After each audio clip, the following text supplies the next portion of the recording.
사도신경으로 우리의 신앙을 고백하겠습니다. 전능하사 천지를 만드신 하나님 아버지를 내가 믿사오며 그 외아들 우리 주 예수 그리스도를 믿사오니 이는 성령으로 잉태하사 동정녀 마리아에게 나시고 본디오 빌라도에게 고난을 받으사 십자가에 못 박혀 죽으시고 장사한 지 사흘 만에 죽은 자 가운데서 다시 살아나시며 하늘에 오르사 전능하신 하나님 우편에 앉아 계시다가 저리로서 산 자와 죽은 자를 심판하러 오시리라. 성령을 믿사오며 거룩한 공예와 성도가 서로 교통하는 것과 죄를 사하여 주시는 것과 몸이 다시 사는 것과 영원히 사는 것을 믿사옵나이다. 아멘. 우리 찬송가 449장 함께 찬송하시겠습니다. 찬송가 449장입니다. 예수 따라가며 복음 순종하면 우리 행할 길 완하겠네. 주를 의지하며 순종하는 자를 주가 늘 함께 하시리라. 의지하고 순종하는 길은 예수 안에 즐겁고 복된 길이로다. 해를 당하거나 우리 고생할 때 주가 위로해 주시겠네. 주를 의지하며 순종하는 자를 주가 안위해 주시리라. 의지하고 순종하는 길은 예수 안에 즐겁고 복된 길이로다. 남의 짐을 지고 슬픔 위로하면 주가 상급을 주시겠네. 주를 의지하며 순종하는 자를 항상 복 내려 주시리라. 의지하고 순종하는 길은 예수 안에 즐겁고 복된 길이로다. 우리 받은 것을 주께 다 드리면 우리 기쁨이 넘치겠네.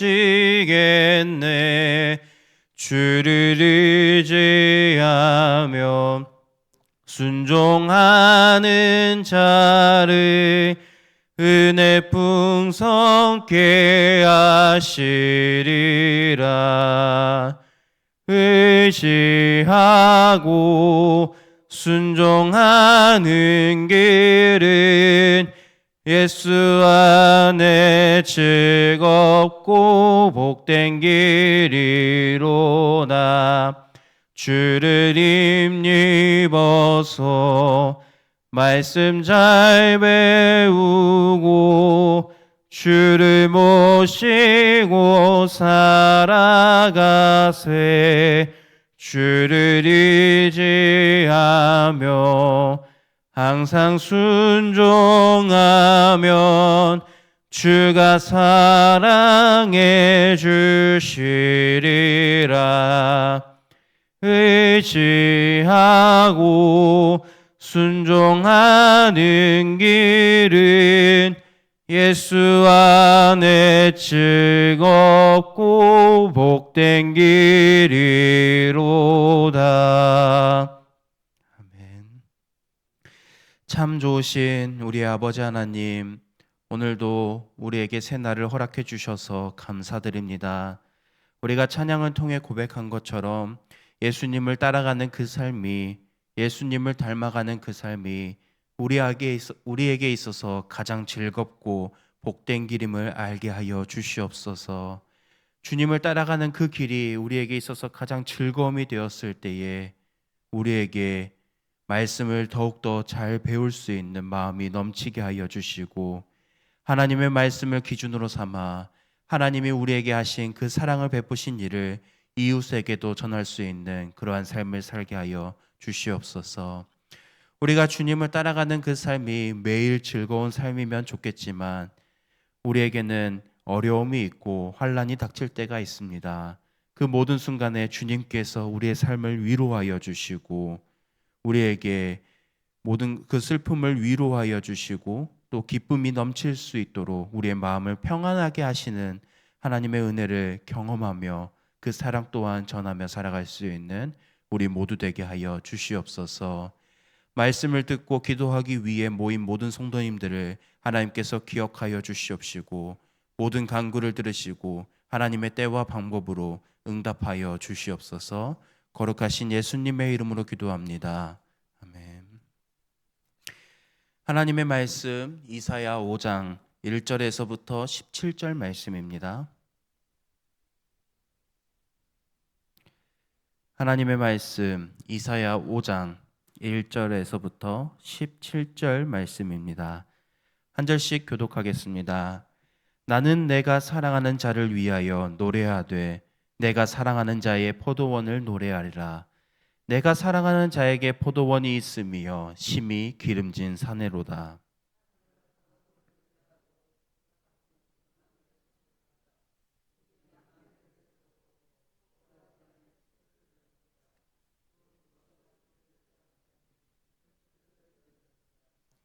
예루살렘 주민과 유다 사람들아 구하노니 이제 나와 내 포도원 사이에서 사리를 판단하라.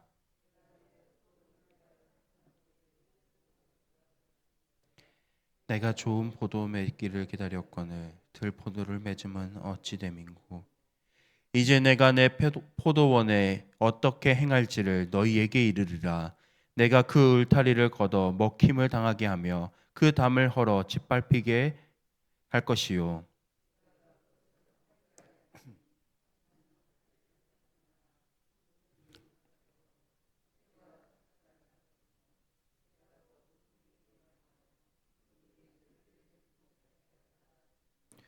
물은 만군의 여호와의 포도원은 이스라엘 족속이요 그가 기뻐하시는 나무는 유다 사람이라. 그들에게 정의를 바라셨더니 도리어 포악이요 그들에게 공의를 바라셨더니 도리어 부르짖음이었도다.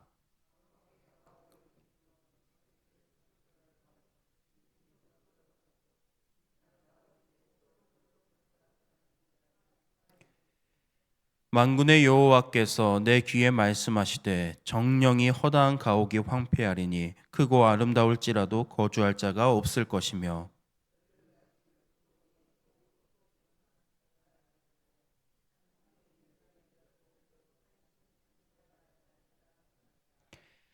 아침에 일찍이 일어나 독주를 마시며 밤이 깊도록 포도주에 취하는 자들은 화 있을진저.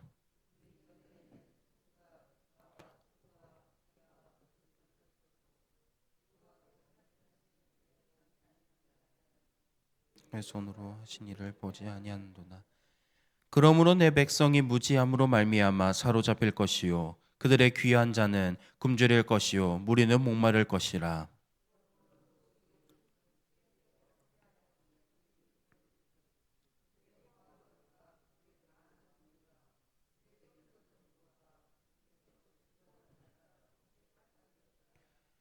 여느 사람은 굽부리고 존귀한 자는 낮아지고 오만한 자의 눈도 낮아질 것이로되.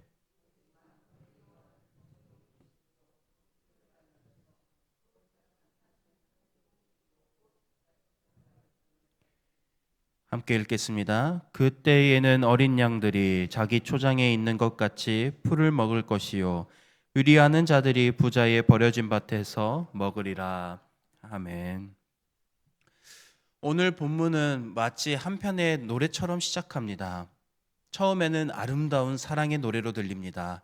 하나님께서 기름진 산에 좋은 땅을 고르시고 돌을 골라내고 좋은 포도나무를 심고 술틀까지 마련한 정성이 담겨 있습니다. 그런데 아름다운 노래로 시작했다가 분위기는 갑자기 바뀝니다. 하나님께서 원하셨던, 기대하셨던 좋은 포도가 아니라 들포도가 맺혔기 때문입니다. 본문은 하나님께서 부족하게 하신 것이 하나도 없다라고 말씀하십니다. 하나님은 정성을 다해서 포도원을 가꾸셨습니다. 그렇다면 당연히 좋은 포도가 나와야 마땅하지만 나온 것은 먹을 수 없는 들포도에 불과했습니다. 악취가 나고 냄새가 나면서 상했던 그러한 들포도였습니다. 이사야는 정확하게 그 열매가 무엇인지 7절에서 이렇게 말합니다. 무릇 만군의 여호와의 포도원은 이스라엘 족속이요 그가 기뻐하시는 나무는 유다 사람이라. 그들에게 정의를 바라셨더니 도리어 포악이요 그들에게 공의를 바라셨더니 도리어 부르짖음이었도다. 이 구절을 보면 하나님께서 심으셨던 좋은 포도 그리고 그들이 맺었던 들포도가 무엇인지 명확하게 기록하고 있습니다. 하나님은 좋은 포도 중에서 먼저 정의를 바라셨습니다. 이 정의라는 것은 하나님의 말씀을 기준으로 공정하게 판단하고 약자를 보호하는 질서가 세워져 있는 공동체였습니다. 그러나 그들의 모습에서 맺어진 들포도는 무엇이었습니까? 하나님이 공정하게 판단하고 약자를 보호하는 질서가 세워진 공동체가 아니라 포악함이었습니다. 힘 있는 사람이 힘없는 자들을 괴롭히고 억압하고 그들의 것을 빼앗는 그러한 공동체였습니다. 그리고 하나님께서 또 바라셨던 심으셨던 좋은 포도는 공의였습니다. 하나님은 사람과 하나님 앞에서 바르게 살아가기를 원하셨습니다. 그리고 그 바르게 살아가는 삶이 이웃에게 사랑을 전하는 삶을 약자를 보호하는 삶이셨습니다. 하지만 하나님께 들린 것은 부르짖음, 그들이 부르짖음이 아니라 그들에게 괴롭힘을 당하는 약자들이 하나님을 향하여 부르짖음밖에 없었습니다. 이스라엘 백성들은 하나님을 예배한다고 하면서도 그들의 삶에는 욕심과 악의가 가득했었습니다. 이 증거가 바로 8절에서부터 이어지는 두 번의 화 있을 진저입니다. 먼저 하나님은 집에 집을 이으며 성경에서 가옥에 가옥에 그리고 밭에 밭을 더하는 자에게 화가 있다라고 말씀하셨습니다. 이들은 더 많은 것을 갖고 있는 게 소유하는 게 그들의 삶의 목표였었습니다. 그렇게 당연히 하나님께서는 약자를 보호하는 질서를 살기를 원하셨지만 그들은 힘 있는 사람들은 약자들의 밭을 빼앗고 집을 빼앗고 자신들의 소유를 계속해서 늘리는 것에만 관심이 있었습니다. 하나님께서 이스라엘 백성들에게 땅을 허락하셨고 그 땅을 지금까지 갖게 하신 이유는 모든 백성이 하나님께서 허락하신 그 땅에서 함께 즐거이 살아가게 하시기 위함이었습니다. 문제는 더 많이 가지려고 하는 그 욕심 때문에 하나님의 뜻을 잃어버렸고 이웃을 잃어버린 상태였습니다. 이러한 모습이 하나님께서 말씀하신 첫 번째 들포도의 모습입니다. 이어지는 11절을 보면 이렇게 기록합니다. 아침부터 독주를 찾으며 밤이 깊도록 포도주에 취하는 자에게 화가 있다고 말씀하십니다. 그들은 하루를 술로 시작하여서 술로 마무리할 만큼 향락에 빠져 있었습니다. 잔치와 음악을 즐기는 것 자체가 문제가 아니라 거기에는 관심이 있지만 하나님께서 행하신 일에는 전혀 관심이 없었던 이스라엘 백성들의 모습이었습니다. 이사야는 12절에서 그들의 가장 큰 문제를 이렇게 말합니다. 그들은 여호와께서 하시는 일은 생각하지 아니하며 하나님의 손으로 하신 일을 돌보지 아니하는도다. 하나님은 세상의 즐거움보다 더 사랑하는 삶, 그것이 하나님이 책망하는 두 번째 들포도의 모습이었습니다.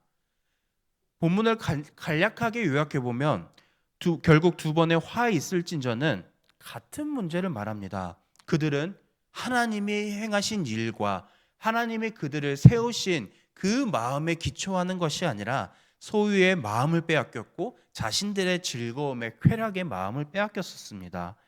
하나님보다 더 사랑하는 것들이 생겼을 때에 하나님께서 그들을 먼저 사랑하셨던 그 마음을 잊어버리고 그리고 그 마음을 간직한 채 어떻게 살아가야 하는가에 대한 목표가 사라진 채 이웃을 사랑하기보다는 억압하고 그들의 자유를 짓밟아버리는 모습을 갖고 있게 됩니다. 하나님은 이러한 모습을 보인 그들에게 이사야 선지자를 통해서 심판을 선포하십니다. 이 모든 것은 하나님께서 정성스럽게 가꾸신 포도원이 좋은 열매를 맺지 못했기 때문입니다. 그들이 의지하는 것들은 모두 다 무너지고 그들이 누리던 풍요도 다 사라질 거라고 말씀하셨습니다. 하나님은 사랑의 하나님이시기도 하시지만 동시에 공의의 하나님이시기도 하십니다. 심판을 말씀하시는 것은 죄를 결코 가볍게 여기지 아니하시며 동시에 그들이 돌이켜서 다시 하나님께 돌아오기를 바라는 마음에서 하나님은 그들을 심판하셨습니다. 오늘 이 말씀은 당시의 이스라엘 백성들에게만 해당하는 말씀이 아니라 오늘날 우리에게도 해당하는 말씀입니다. 하나님은 이스라엘 백성들에게도 정의와 공의의 열매를 맺게 하셨던 것처럼 오늘날 우리에게도 정의 그리고 공의의 열매를 맺게 하십니다. 다르게 말하면 하나님의 말씀을 기준으로 바르게 판단하고 이웃을 향한 질서가 세워져 있는 정의를 바라시고 그 질서가 세워졌을 때에 이웃을 사랑하면서 함께 위로하고 함께 즐거우면서 살아가는 공의가 있는 열매를 맺길 원하십니다.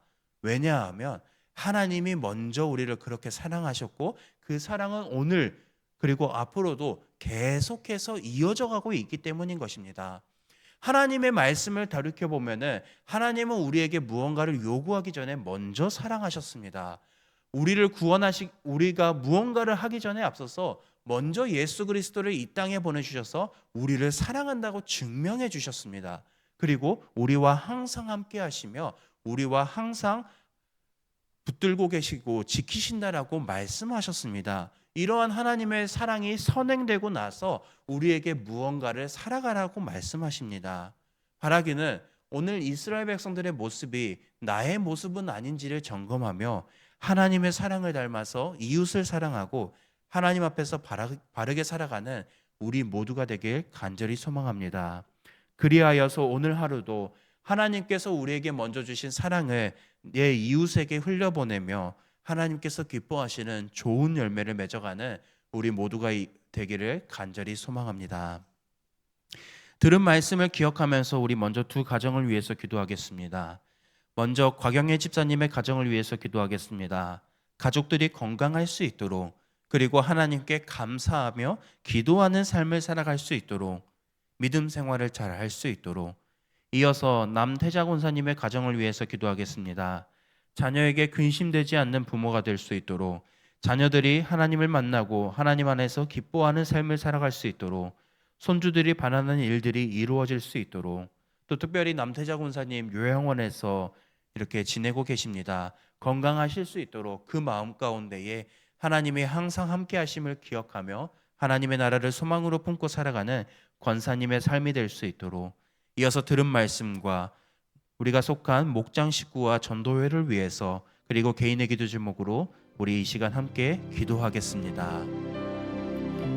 사랑과 은혜가 풍성하신 아버지 하나님, 오늘 말씀을 통해 우리의 삶을 돌이켜봅니다.